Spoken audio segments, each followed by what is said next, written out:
আসসালামু আলাইকুম রহমতুল্লাহ। প্রিয় দর্শক, ইতিমধ্যে আপনারা অবগত আছেন, সোশ্যাল মিডিয়া আপনারা জানতে পেরেছেন বিভিন্ন নিউজ পোর্টাল টিভি চ্যানেল থেকে যে সাংবাদিক ইলিয়াস কনক সরোয়ার এবং পিনাকি দাদা তারা বাংলাদেশে আসবেন ডক্টর ইউনূস স্যারকে সহযোগিতা করতে, এরকম একটা নিউজ চারিদিকে ছড়িয়ে পড়েছে। এবং সাংবাদিক ইলিয়াস ভাইও তিনি তার ভেরিফাইড ফেসবুকে ইউটিউব চ্যানেলে সেখানে একটি ছবি দিয়ে প্রকাশ করেছেন, দরকার হলে পরে ডক্টর ইউনূসকে আমরা সহযোগিতা করতে আমরা তিনজনই বাংলাদেশে ল্যান্ড করব, এরকমের একটি পোস্ট তারা করেছেন। সেই পোস্টকে ঘিরেই কিন্তু বাংলাদেশে এটা নিয়ে আলোচনা সমালোচনা হচ্ছে।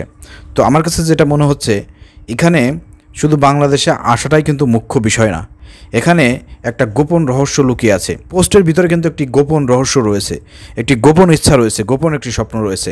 আপনারা জানেন যে রিসেন্টলি ডক্টর ইউনূস স্যার তিনি পদত্যাগ করবেন এরকমের গুঞ্জন উঠেছিল, কিন্তু অবশেষে কিন্তু ডক্টর ইউনূস স্যার পদত্যাগ করেন নাই। এটা আসলে একটা পরিকল্পিত একটি আপনার ষড়যন্ত্র ছিল। ডক্টর ইউনূসকে এখান থেকে হটিয়ে সেনাবাহিনী ক্ষমতা দখল করবে এবং পরবর্তীকালে সেনা শাসন প্রতিষ্ঠিত হবে এবং আস্তে আস্তে আওয়ামী লীগকে বাংলাদেশে পুনর্বাসন করার প্রচেষ্টা ওয়াকারুজ্জামান করবেন, এরকমেরই চিন্তাভাবনা ষড়যন্ত্র কিন্তু একটি হয়েছিল। কিন্তু সেই ষড়যন্ত্র অবশেষে কিন্তু জনগণ ব্যর্থ করে দিয়েছে। প্রিয় দর্শক, ডক্টর ইউনূস স্যার তিনি অবশেষে পদত্যাগ করেন নাই, এই সিদ্ধান্ত থেকে তিনি ফিরে এসেছেন। কিন্তু তিনি ক্ষোভ প্রকাশ করেছেন, দুঃখ প্রকাশ করেছেন যে তিনি ঠিক মতন কাজ করতে পারতেছেন না এবং তিনি তাকে চাপ দেওয়া হচ্ছে অথবা তিনি জিম্মি অবস্থায় আছেন। কারণ কি, রাজনৈতিক দলগুলো তাকে সহযোগিতা করতেছে না, অসহযোগিতা করতেছে, এই জন্য পদে পদে বাধা পাচ্ছেন। আন্দোলনের পর আন্দোলন, দাবি দেওয়া, ঢাকা শহর আজকে ব্লক হয়ে যাচ্ছে, ঠিক মতন ঢাকা শহর চলতে পারতেছে না, অচল হয়ে যাচ্ছে ঢাকা শহর। সব কিছু মিলায়ে সরকার বাধাগ্রস্ত হচ্ছে, সংস্কার থেকে শুরু করে দেশ চালাতে সরকার বাধাপ্রাপ্ত হচ্ছে। সেই জায়গা থেকে ডক্টর ইউনূস স্যার কিন্তু ক্ষোভ প্রকাশ করেছেন। তো ক্ষোভ প্রকাশ করে একটা লাভ হয়েছে যে আবার সবাই একটু শান্ত হয়েছে, বিএনপি একটু শান্ত হয়েছে, জামাত ইসলামতে অনেক আগে থেকেই শান্ত। জামাত ইসলামের পক্ষ থেকে তো সরকারকে কোনো চাপ দেওয়া হচ্ছে না, তাই না? জামাত ইসলামের পক্ষ থেকে কি সরকার এই পর্যন্ত কোনো অসহযোগিতা পাইছে, কোনো অস্বস্তিতে ভুগছে? না, একমাত্র জামাত ইসলামই খুব সুন্দরভাবে সরকারকে সহযোগিতা করে যাচ্ছে।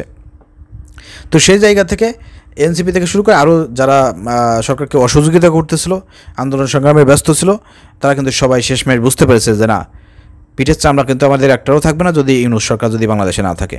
ইউনূসের যদি পদত্যাগ হয় অথবা সে যদি দেশ ছেড়ে চলে যায়, তাহলে এই ক্ষমতা ওয়াকার নিয়ে যাবে, সেনাপ্রধান নিয়ে যাবে, এরপরে একটারও পিঠের চামড়া থাকবে না। এই জন্য কিন্তু অনেকেই ভয় পেয়েছিল গতকালকে রাত্রেই। তো সেই জায়গা থেকে, সেই সন্দেহ থেকে কিন্তু সবাই মোটামুটিভাবে এখন একটু স্বস্তিতে আছে। কিন্তু স্বস্তিতে থাকলেই হবে না, আগামীতে সবাইকে ঐক্যবদ্ধ হইতে হবে, ঐক্যবদ্ধের বিকল্প কোনো কিছু নাই। কিন্তু এই যে প্রেক্ষাপট তৈরি হয়েছে, এই প্রেক্ষাপটকে কেন্দ্র করেই কিন্তু সাংবাদিক ইলিয়াস কনক এবং পিনাকি দাদা তারা বাংলাদেশে আসার একটা উদ্যোগ নিয়েছিল যে দরকার হলে পারে আমরা এই ইউনূস সরকারকে রাখার জন্য, তাকে সহযোগিতা করার জন্য আমরা বাংলাদেশে ল্যান্ড করব। এর মানে দাঁড়াচ্ছে যে বর্তমান যে আমাদের উপদেষ্টা মণ্ডলীতে যেসব বুইড়া লোক আছে, যাদের দ্বারা এই দেশ পরিচালনা করা সম্ভব না, যাদের দ্বারা কোনো উপকার হচ্ছে না, এদেরকে চেঞ্জ করে দিয়ে, পরিবর্তন করে দিয়ে, আর জুলাইয়ের কিছু গাদ্দার আছে যারা এই বিভাজন সৃষ্টি করেছে, ঐক্যর ভাঙ্গন সৃষ্টি করেছে, এদেরকে পরিবর্তন করে দিয়ে, বাদ করে দিয়ে পিনাকি দাদা, কনক সরোয়ার এবং ইলিয়াস এদেরকে উপদেষ্টা বানানো হোক।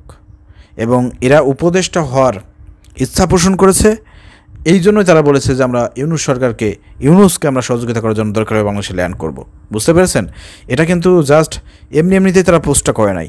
এই পোস্টের মধ্যে যদি একটু গভীরভাবে চিন্তা করে দেখেন, কীভাবে ইলিয়াস, পিনাকি এবং কনক সরোয়ার সরকারকে সহযোগিতা করবে, কীভাবে? ওইভাবেই সম্ভব। দেশে আসার পরে গাদ্দার ওইসব জুলাইয়ের যারা আছে তাদেরকে চেঞ্জ করে এখানে আপনার মিডিয়া বিভাগে দায়িত্ব দিতে পারে, তথ্য বিভাগে দায়িত্ব দিতে পারে সাংবাদিক ইলিয়াসকে, পিনাকিরে আরও বড় বড় দায়িত্ব দিতে পারে, কনক সরোয়ার আছে তাকে আরও বড় বড় দায়িত্ব দিতে পারে।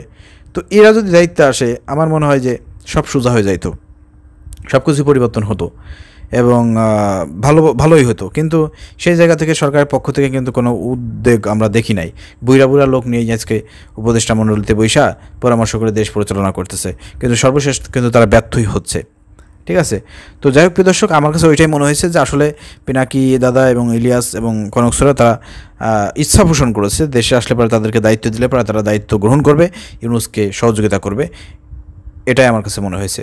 এই ধরনের মেসেজ কিন্তু সাংবাদিক ইলিয়াস ভাইয়ের এই পোস্টের মধ্যে কিন্তু রয়েছে। আপনারা কি মানেন একটু কমেন্ট করে জানাবেন। ধন্যবাদ। আসসালামু আলাইকুম রহমতুল্লাহ।